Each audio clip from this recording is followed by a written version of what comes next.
For all of you listeners out there that have ever had an inclination or an idea or thought for 10 seconds or more that you might want to start a business or work from home and do something of that sort, today is a very important conversation because Andy Leaf is the resident expert in this. So and before I turn everything over to Andy, I want to share with everybody my excitement. I've worked at home for 21 years and I've enjoyed the lifestyle that it provides, and I know a lot of people want to have the same capabilities, not just because of their disability, but it is a great way to live and work and earn a few dollars. So, and oftentimes the roadblock for it all is not just having the concept and a road path, but finding the money to make it work. So we've got a whole package put together here today, thanks to Andy. So again, a little bit about your background, if I could, Andy. You've done some very cool stuff. You've really had your own business for quite some time, huh? How many years has it been? Pardon? How many years have you worked for yourself in some type of entrepreneurial fashion? Oh, it's been on and off for probably the last 25 years. Wow, great. And my understanding from learning and getting to know you is that one of the major reasons why you chose this route is you've been a wheelchair user for about 40 years, and the transportation limitations and the health-related issues that affect you just made working for yourself in a home-based business environment conducive to your situation, correct? That's correct. I tried doing regular office work, and it didn't last very long because, as you said, I had some problems medically and couldn't go into work for a couple days, and so that kind of threw everything off. Interesting. So now, kind of fast forward a bit, since 1996, you've been taking the skills that you've acquired and learned and built over the years, and you've been empowering other people with disabilities to start and run businesses, which is very cool. It's exactly what we're anxious to learn about today. So here's a few things for the listeners out there of what we're going to go over. Andy has this great way of putting together in a step-by-step in plain English format the tips and the directions is what you need to do first to get started. And even before you spend any money on anything or put up a website or buy a book or, I mean, anything really, you've got the basic steps to get started, which is really good and they're simple. We have quite a bit of our conversation today. We're going to talk about funding and what you need to do to get funding, where you can go to get funding, and those wonderful resources that we have. There's grants and monies, and there's actually stuff that's out there, which is very encouraging. Also assistance, coaching, guidance, where people can turn to for problem-solving issues, advisory issues, and coaching and help. We've got that that we're going to share with people today. And of course, all associated with this information, we want to talk about how to structure your business so that you're safe and you can keep your benefits. If you're on Social Security disability benefits, and so you don't get your check taken away. And really also from a liability perspective, we're going to talk about some, not just tax sheltering, but you know, distancing yourself from any liability and how to set up your business. So, and very reliable ways to start a business. So that's what we're going to cover today. Excited to get started. I don't want to delay anymore. Let's do this, Andy. Let's start with the basics. What are some tips, advice, steps that you can offer people with disabilities to start a business?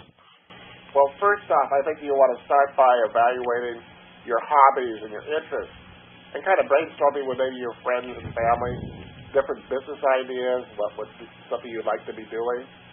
You want to take a real good analysis of your own skills and abilities, your education, your experience, all the things that would apply to your business ideas. You want to do something that you love and that you're really good at. And people can get in trouble when they start thinking about ways to get rich quick, you know, rather than focusing on their realistic business and complement their skills and abilities. Good point. Go ahead. So what do you say to the people out there that have a challenging time finding something that they're good at? Do you have examples you could maybe share with us? Or Well, there's a lot of things that our clients have gotten into. A lot of people are into arts and crafts. So if you make stuff like things for Christmas for your family and friends and stuff, you might think about kind of expanding on that idea. Or if you have some other services that you like doing, working with people. There's a lot of different ideas that are out there that in different various books. Paul and Sarah Edwards, for instance, have books on the best home-based businesses to start, what the trends are and such. So basically you want to do research, and that's what you need to do first off. After you figure out what you kind of want to do is research, and do more research. Before you do anything, you buy any product or set up a website, you have to evaluate the need for your product or your service. Good point. You can do that through various ways, like doing surveys of potential clients. You want to look into the industry statistics. You want to especially analyze your competition. You want to know why your product is going to be something better than what's already out there, and you need to prove that to people. Good points. You know, I'll share my personal story with you real quickly, which is you're so dead on about this. I have built a variety of businesses in my 21 years for working for myself out of my house, and one of the recent experiences I had is I built a spam solution, which 100% stopped any spam, those annoying emails that goes into everybody's inbox. The challenge was we built a great product, but we didn't do our research. And what we didn't research and what we couldn't find out how to make it work with the corporate structure we had was how to get enough people to come subscribe to our service so that it was financially viable. So hundreds of thousands of dollars were invested in this, and it was a failure. I mean, conceptually it worked fine, but as far as you need to have people that can become aware of your product, right?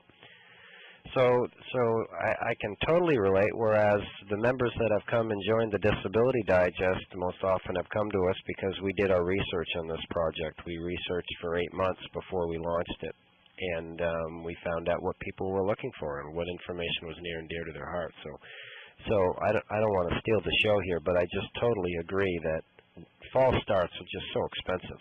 So great point. And also with people with disabilities especially, you want to be realistic when you put together your business idea. You want to kind of look at your physical abilities, your income, and all the expenses and such that your business is going to be costing you, and make sure that you're within your realm of possibilities there. And what about speaking to somebody's skill sets? Can you elaborate on that a little bit? You want to look at your competition. If there is anything around, you want to talk with them. Those people who are in the field and have that experience. You might even think about going to work for some of your competition to see what they are doing and what the business is all about. Get your feet wet, so to speak. And also, I would recommend that once you put your plan together, have a professional or somebody who has experience with doing business plans, good business plans, take a look at it and kind of give you a critique of all your good points and your bad points. You want to make sure that, especially your business plan, is put together very well, because you're going to need that to help get your funding.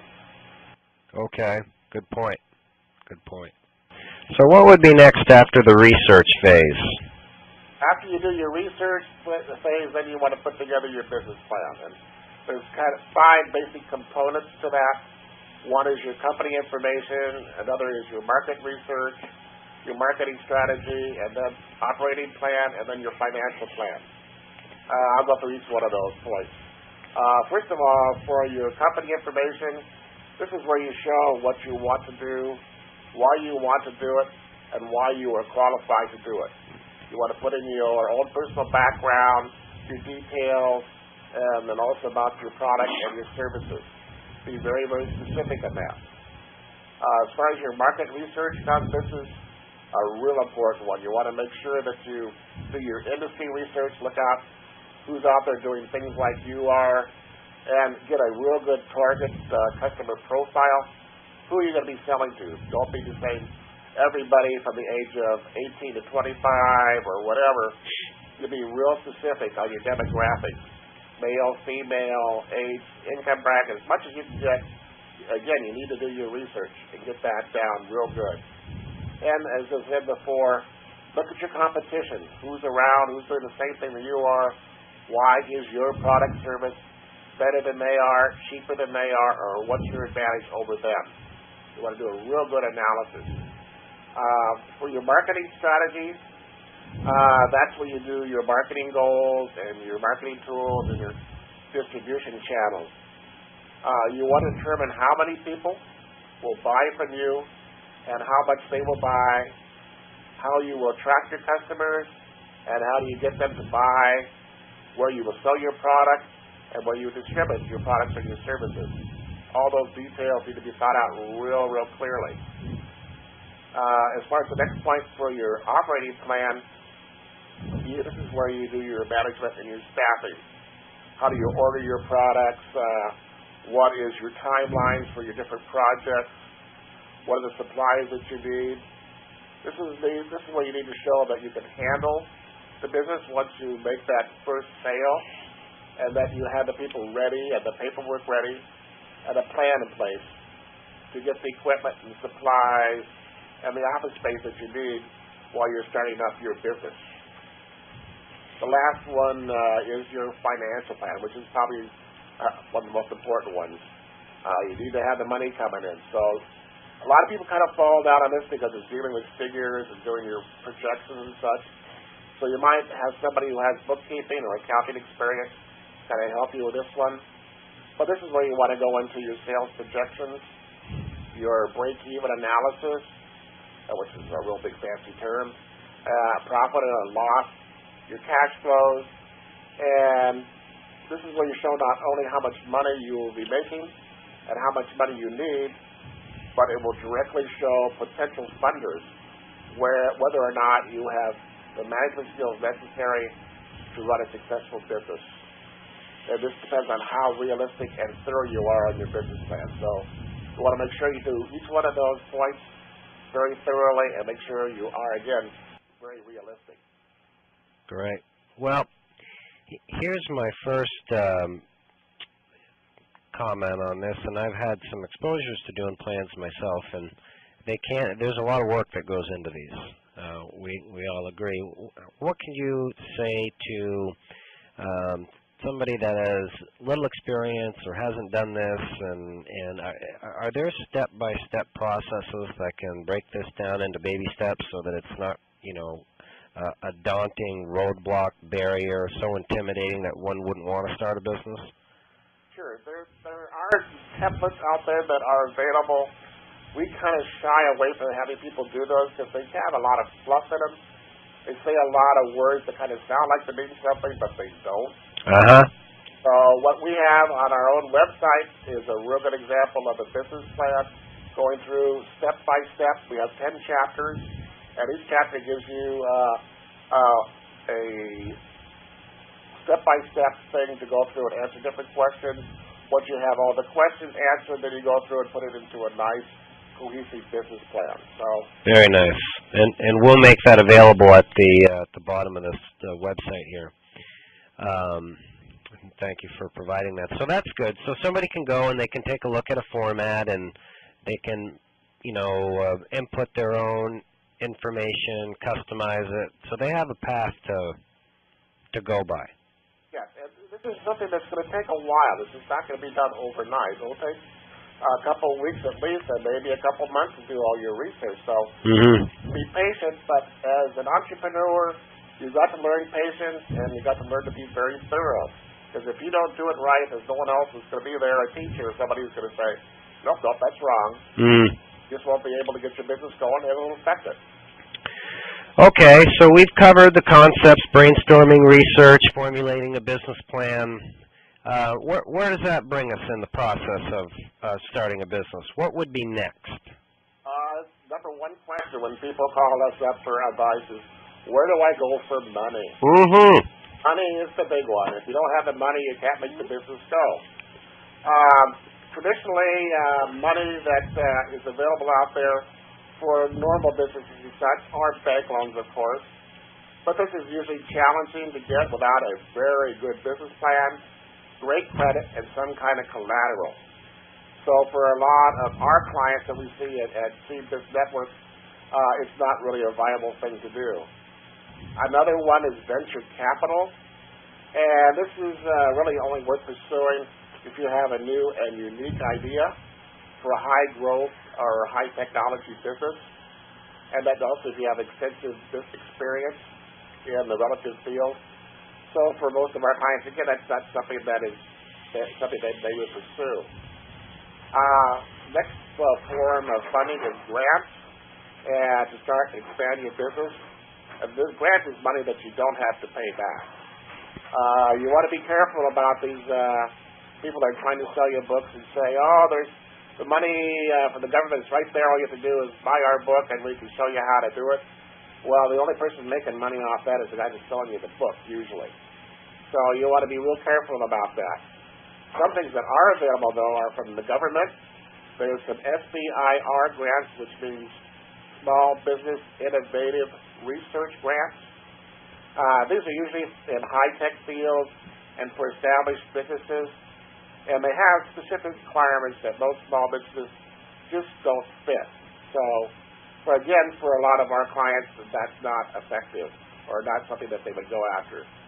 Private grants, that's something that is more available. Some companies or organizations may offer grants or have business plan competitions that result in grant funding for the winners. The Idea Cafe is one example of that. I think they have a $500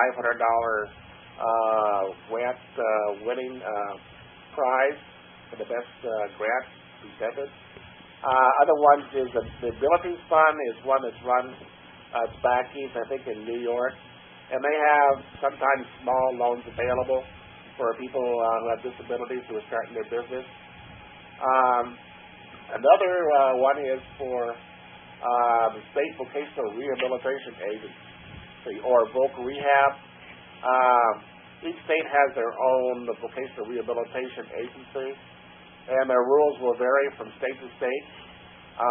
Even though they kind of discourage you going into self-employment sometimes, self-employment is an acceptable outcome for people enrolled in the program. And you don't have to go into traditional employment.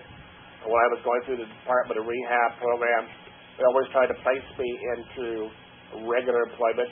And for me, I tried it, but as I said, it didn't work out very well. As part of that self-employment process, however, the state will ask you lots and lots of questions, so you have to be prepared to back up what you're saying. So again, being realistic about your business plan really will come into some valuable things for you right then and there. You need to be persistent when dealing with state vocational rehabilitation departments. And you, again, as I said, need to explain why self-employment is a better suited to you and your disability than traditional office employment.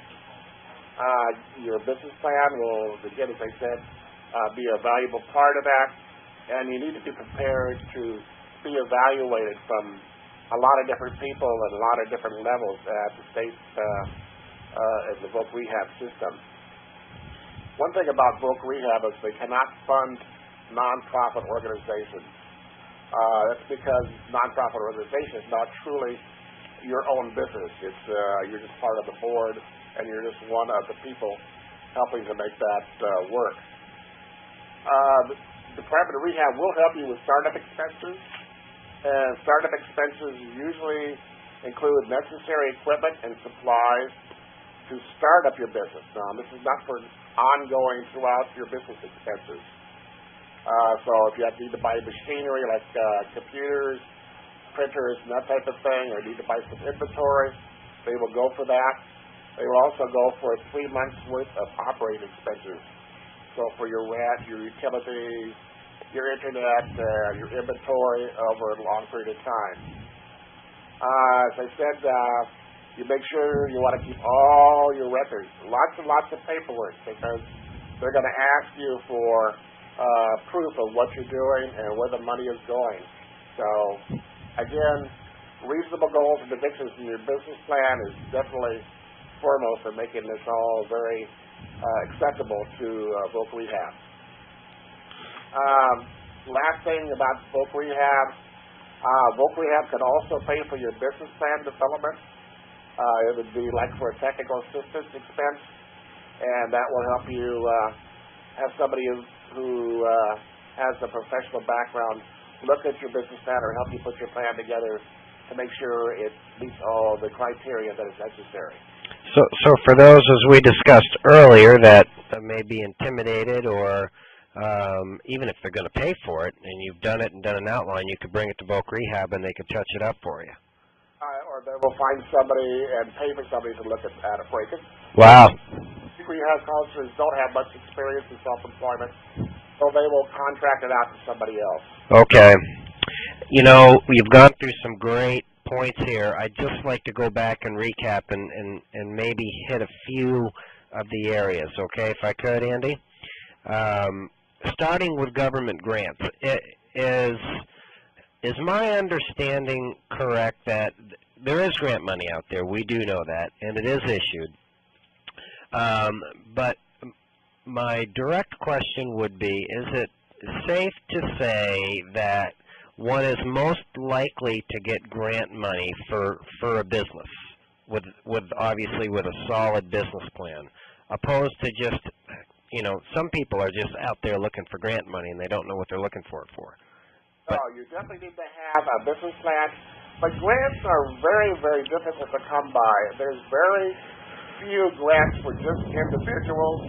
I know there's some grants out there for maybe housing and that type of thing for business startups, though. They're very few and far between. I run a nonprofit organization. We kind of use grant money as really a prime way of keeping us going, keeping the doors open. And it's a difficult process. We've been doing our website and such for, over 2 years, almost 3 years now. And we're finally, we apply to grantors all the time.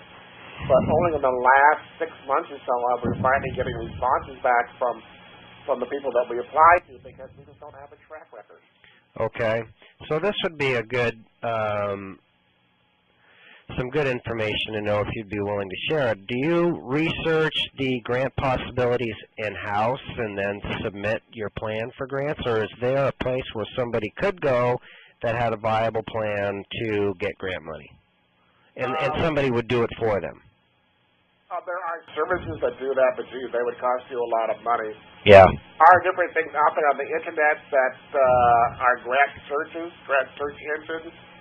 Grant Station is one, but again, most of those are for nonprofits. Okay. We do have on our website, we have a grant funding list that is available. And there is some for like individuals, some for entrepreneurs with disabilities, some for minorities.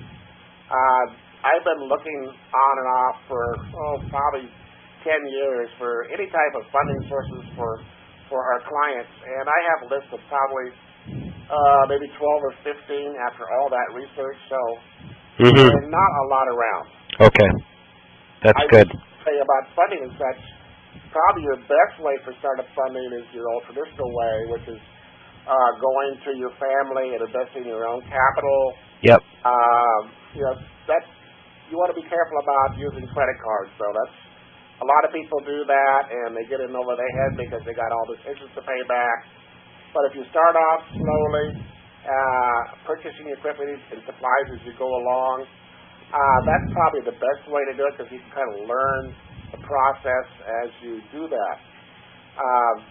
Another thing that's available money-wise for people with disabilities is the PASS program, which for me I think is an ideal way for somebody with a disability who has disability benefits coming in, either from SSI or SSDI, to kind of supplement their checks there and use that money for starting up their business. Depending on how much money you got coming in monthly on your benefits, you can take a chunk of that, if not all of it, and put it aside into a PASS account, which is a plan for achieving self-support, and then that money you accumulate up to buy your business equipment or your whatever you need for your startup, and it won't affect your monthly check. You'll still be receiving your monthly benefits check, but this extra money is there solely for your business expenses. And you have to make sure that you keep lots of very good records, because they're going to go through it with a fine-tooth comb to make sure the money that you're putting aside is put to the correct method, the correct thing that you promised that you were going to do. This sounds good. I want to make sure I get it, okay? Somebody's getting a $1,000 a month check, okay? And they enter into the PASS program. So are we saying that with the PASS program, Andy, that the $1,000 of income is diverted into a separate account, right? And it, pardon? Yes, that's correct. And it accumulates, so over a year that's $12,000. And then what about the monthly income? They still would receive monthly income? If you're getting a disability check, I don't know if you're getting $1,000, so you might get something like $700 or $800, but whatever money you're getting from your SSI or SSBI, if you take that money, put it into another account, which is for your PASS. You also have to qualify for PASS, which means you can't have more than $2,000 in resources. Yep. So you got to make sure that you qualify for that. But if you do that and you do qualify for that, then you can go and go through Social Security. There's a form that you have to fill out for your PASS. And again, you're going to probably need to do a business plan. You'll need to convince them that what you're doing is viable. But once you take that, find out what the amount is, you take that, they'll be sending you a check, and that check you put in your PASS account, separate from your regular personal account. Then you'll be getting your regular SSI check, whatever that happens to be. Or if you're an SSBI check, then you could take that SSBI, put that into your PASS program, and then you will qualify for SSI. So you'll still be getting your benefits check and still be able to save money for your business. This is really good. So this sounds like the best program yet. I would think so. When you start up a business as an entrepreneur, you know that if you don't have money coming into your business, you don't have your regular check. Right. Where are you going to pay your rent? How are you going to buy food and such? Yeah. Yeah. You have that extra check coming in to cover your basic expenses, plus you have the extra money coming in to get your business started. So it seems like a great program. And the probability of it is much higher than a grant possibility, from the sounds of things, right? Much higher, and again, you need to do your work on your business plan. There are some time restraints on the PASS program. I think it goes up as far as it can be extended up to 36 months. So you need to kind of do, again, all your financial breakdown and what the costs are, and convince them that what you're doing is viable. So when you say 36 months, under our example of somebody putting $1,000 into their PASS account, that could accumulate for 36 months? It could extend up that far as 36 months. Now, usually I think PASS plan is maybe 6 months, but you can extend it again to 12 months, and then I think you can set it up in 36, yeah. You know, there's a lot of businesses you can start for, $5,000, $7,000, $8,000. That's very interesting, especially web-based businesses. Wow, that's great. Also, I'd like to point out, too, once that you're got your businesses going, you should look into ERWEs, which are employment-related work expenses. Now, whether you're self-employed or regular employment, ERWEs are things that you can take off your check. Say, for instance, you're getting $800 from your business and such, but you're spending maybe $100 or so with having people help you with the business. If you're disabled and need some assistance, like myself, I need somebody to help me with paperwork and doing stuff like that. I can take the money that I pay for that person, and that's called an ERWE, and I can take that off my employment check, what I get for working, and it brings down the amount of money that I'm making, and it helps you stay qualified for your benefits. Very nice, very nice. I know with the Disability Digest, we have a complete program called Maximizing Your Benefits, which goes through this and talks about offsets. So So one could go take advantage of that course, and they would learn about these. But that's excellent. One other thing I want to ask you: do you have any advice to our listeners out there about the appropriate way to set up and structure a business? I mean, should they start as a sole proprietor? Should they then look at the corporation structure? And what's your advice on that, Andy? I think forming a corporation, although it's a little extra work and such, offers you a lot better protection. Say, for instance, your business is going, and instead of drawing a salary regularly, you're not quite sure how much money is coming in because you're self-employed. Sometimes you make some money, sometimes you make a lot. You can take that money, instead of going to yourself personally, and go into the corporation. The corporation then can pay you a regular stipend or salary, and that you can regulate how much money is coming in.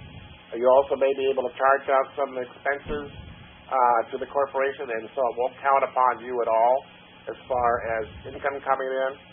So forming a corporation is definitely holds some great advantages for somebody with a disability starting a business. Mm-hmm. Yeah, it's interesting because most entrepreneurs will look at a corporation to distance themselves from the liability because it's a separate entity from, your Social Security number and your house and your family and all that. But in this instance, it has an added benefit. So what you're explaining here is that in a subchapter C environment, when somebody sets up a corporation like that, the money would flow into the corporation, and then that being a corporate entity, whatever an individual takes out of it, that's what they would declare for income. Exactly. Okay. Yeah. Okay. Very good. Very good. That's great. One last thing too about funding, and if you're going to go for a PASS program or went to the State Department of Vocational Rehabilitation, it might be best for you to do a combination of both programs. Some money from your PASS program, some from your Department of Rehab.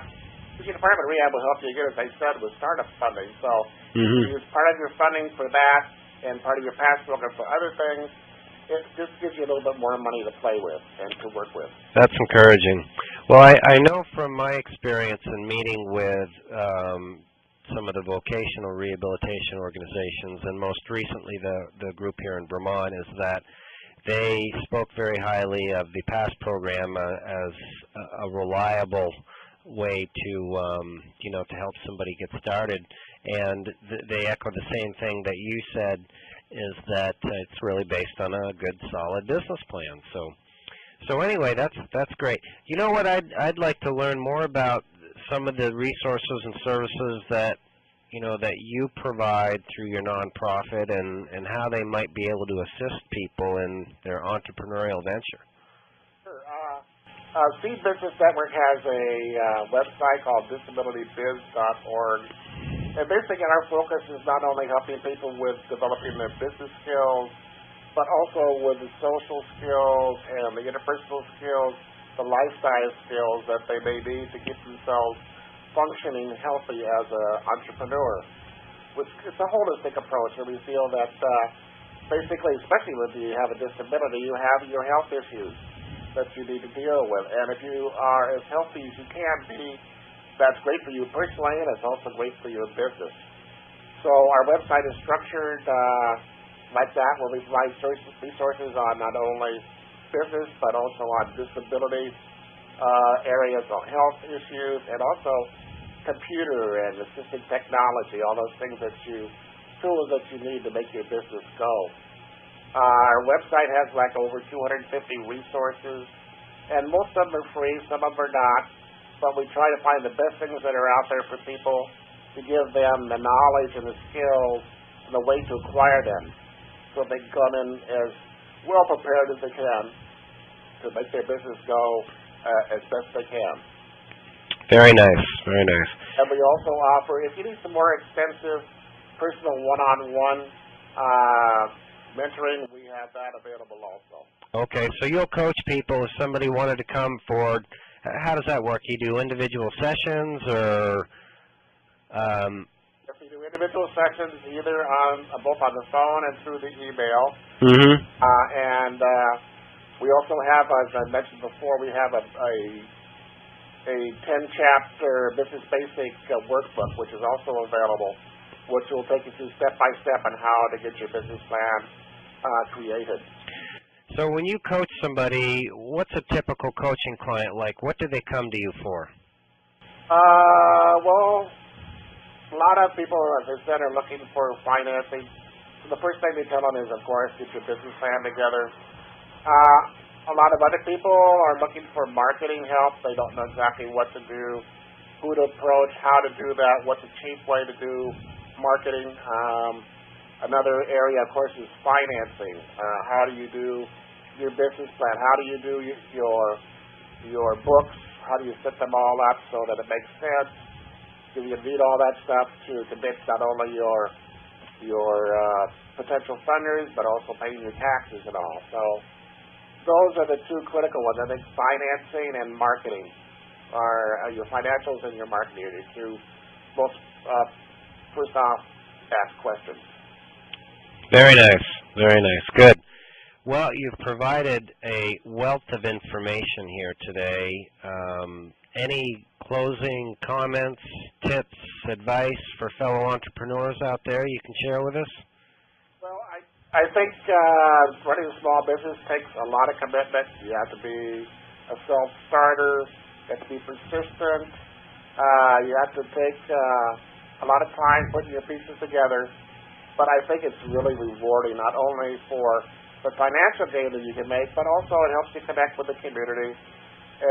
I believe if you have a purpose in life, whether it's business or whatever, it really helps make you psychologically more at peace with your life and makes your life happier and fuller. Great advice. Great advice. So with all this, on the bottom of this page, we're going to put the resources that we've discussed today, and I just want to review those so people can learn, first of all, how to contact you if they would like to learn more about the work that you do and the resources that you provide. We will provide a link to your website there, Andy. Thank you for that. We're also going to provide the funding options that we discussed today. The first one that we'll provide sounds like the most optimistic, which is the PASS plan and how to learn more about that and get involved in it. And then vocational rehabilitation organizations, we're going to put a listing of those for people. And then we have some information about how to protect your benefits, which is the Maximizing Your Benefits course that the Disability Digest has. And so you can go in and learn exactly how much money you could make and not affect your benefits and some of the other offsets that you can take advantage of. So that's all there for you. In addition to that, we'll provide information where you can learn more about how to set up a corporation and the value of setting up a corporation for your business. That will be on this page. And the last is we will provide you with a link to a website that Disability Digest owns that is entrepreneurial focused. And it has a mix of work-from-home options that you can do, but most importantly, it has entrepreneurial resources for you, and the one of most importance is a internet marketing university where you can take an idea or concept, as Andy has discussed, and research it, and then you can walk through in a step-by-step process with a system put together by Dr. Glenn Livingston, one of the top direct response marketers on the internet, and you can understand how you could take your concept and apply it to the internet, and if it would work and if it wouldn't work, long before you even consider, launching a website or building a product for a few dollars. We'll give you strategies to test that and go through the viability of it, and all the way up to building a complete internet-based business. So all of those resources will be there for you. So in closing, Andy, this has been very good. Long-awaited information for people out there, and I just want to thank you for taking the time and putting the effort into this. My pleasure, Brian, and I wish everybody out there best wishes and good luck on all their